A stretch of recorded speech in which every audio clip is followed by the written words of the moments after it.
지난해 500억 원 수준이었던 블록체인 시장이 2022년이면 1조 원까지 성장할 것이라는 관측이 나오고 있습니다.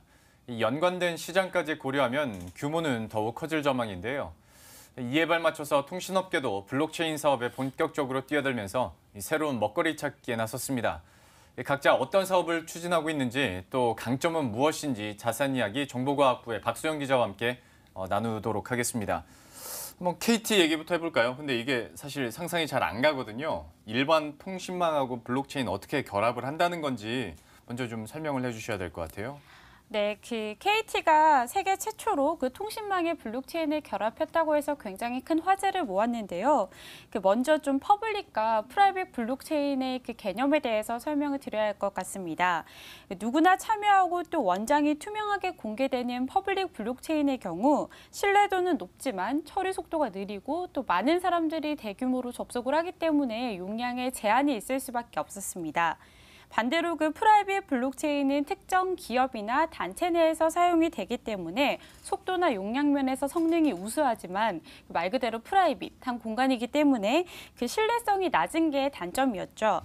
KT는 이 둘의 장점, 즉 신뢰성과 보안성, 그리고 성능을 동시에 잡기 위해서 상용 통신망을 이용했습니다.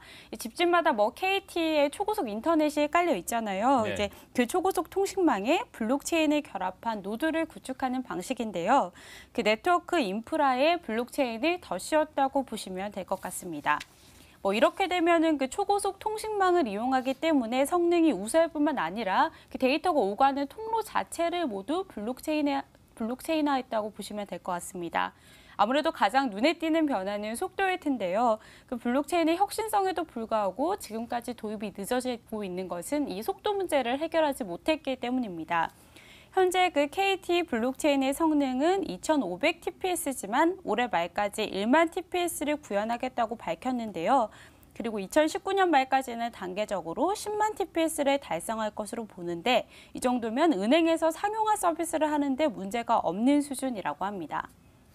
설명을 듣긴 해도 어렵긴 하네요. 이게 워낙 또 처음 들어보는 개념이기도 해서 많은 분들이 이해하시기에는 좀 아직 좀 먼 얘기 같기는 하겠습니다만은 어떤 블록체인과 결합된다는 것 자체가 이런 쪽으로 봤을 때 보안성을 좀 더 강화할 수 있지 않겠냐라는 얘기는 당연히 들려오거든요. 구체적으로 어느 정도의 강점을 갖게 되는 겁니까? 네, 일상과 밀접한 통신이 굉장히 일상과 밀접하잖아요. 이제 그 모든 통신이 다 블록체인화돼서 굴러가는 거라고 보시면 됩니다. KT가 내세운 건 또 ID 네트워크인데요. 원래는 인터넷에 접속할 때 IP로 접속을 하잖아요. 예. 근데 이 블록체인 네트워크에서는 IP가 아닌 고유 아이디로 접속을 하게 됩니다. IP를 네트워크 단에서 숨길 수 있기 때문에 기존 IP 인터넷에서의 한계점, 해킹이라든지 개인정보 도용이라든지 디도스 해킹이라든지 이런 문제들을 IP가 숨겨져 있기 때문에 원천적으로 차단을 할 수가 있고요. 자연히 KT 통신망을 이용하는 가정용 IP 카메라 혹은 사물 인터넷 기기, 이 모든 통신이 다 블록체인에서 이루어지기 때문에 해킹도 불가능해지는 것입니다. KT는 이 블록체인 기반 본인 인증 기술을 지역 화폐나 전자 투표 서비스에 적용할 예정인데요. 이미 김포시와 그룹사 KT M하우스가 블록체인 기반으로 지역 화폐 발행 방안을 논의를 하고 있고요. 더불어 블록체인을 로밍에 적용하면 통신사끼리 주고받는 고객의 로밍 정보를 실시간으로 정산을 할 수가 있습니다. 일본 NTT 도코모라든지 중국의 차이나 모바일 등과 협력을 해서 연내에 블록체인 로밍을 상호 검증을 한 뒤에 적용할 계획이라고 하는데요. 직접 관계자 설명 들어보시죠. 블록체인을 이제 도입하게 되면 경산소를 끼지 않고 이제 오퍼레이터 간에 이제 실제 사용한 내역들을 바로 비교를 하면서 정산을 실시간으로 할 수 있는 이런 형태로 이제 포커스를 하고 있고요. 그래서 그런 역할로 이제 블록체인이 중간에서 데이터들을 합산해주거나 아니면 잘못된 데이터들을 필터링해주고 사용된 데이터들을 정확하게 정산해줄 수 있는 이런 역할로 이제 쓰이고 있습니다. 좀 설명을 들어보면 전혀 다른 성격의 망 사업을 펼칠 수가 있게 되는 건데요. 지금까지 KT에 대해서 들어봤고 SK텔레콤의 상황은 어떻습니까? 네, 그 SK텔레콤은 블록체인 스타트업과 투자자를 연결해주는 허브 역할을 자청하고 나섰습니다.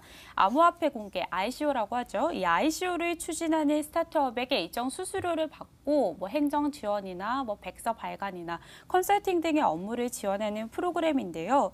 현재 그 ICO 엑셀러레이터들도 많고 컨설팅 회사도 많고 또 비용도 굉장히 고평가돼 있는데 SK텔레콤만의 인지도로 차별화를 시도하려는 것으로 보입니다.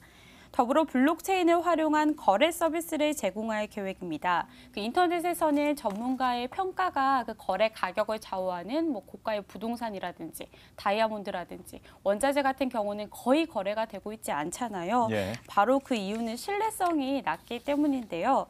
하지만 블록체인을 적용을 하면 그 거래가 되는 자산의 이력을 투명하게 관리할 수 있어서 개인 간 거래가 아주 수월해질 것으로 보입니다. 중개자의 역할이 필요 없기 때문에 당연히 가격도 내려갈 수가 있고요. 더불어 장기적으로는 은행 계좌나 신용카드나 마일리지나 그 나의 자산 등을 한 번에 관리할 수 있는 자산 관리 서비스도 준비하고 있습니다. 듣다 보니까 아직 물론 보완해야 할 허점도 있어 보이긴 합니다만은 그래도 어떤 편리성 그리고 보안성, 신뢰성 측면에서 좀 다각도로 노력을 하는 모습들이 통신업계에서도 보여지고 있는데요. 근데 우리가 앞에서 KT나 SK텔레콤은 얘기했는데 LGU 플러스 같은 경우에는 블록체인과 관련한 뉴스는 저도 잘 못 본 것 같거든요. 어떻습니까? 네, LGU 플러스는 공식적으로 그 블록체인 전략을 발표한 적은 없습니다.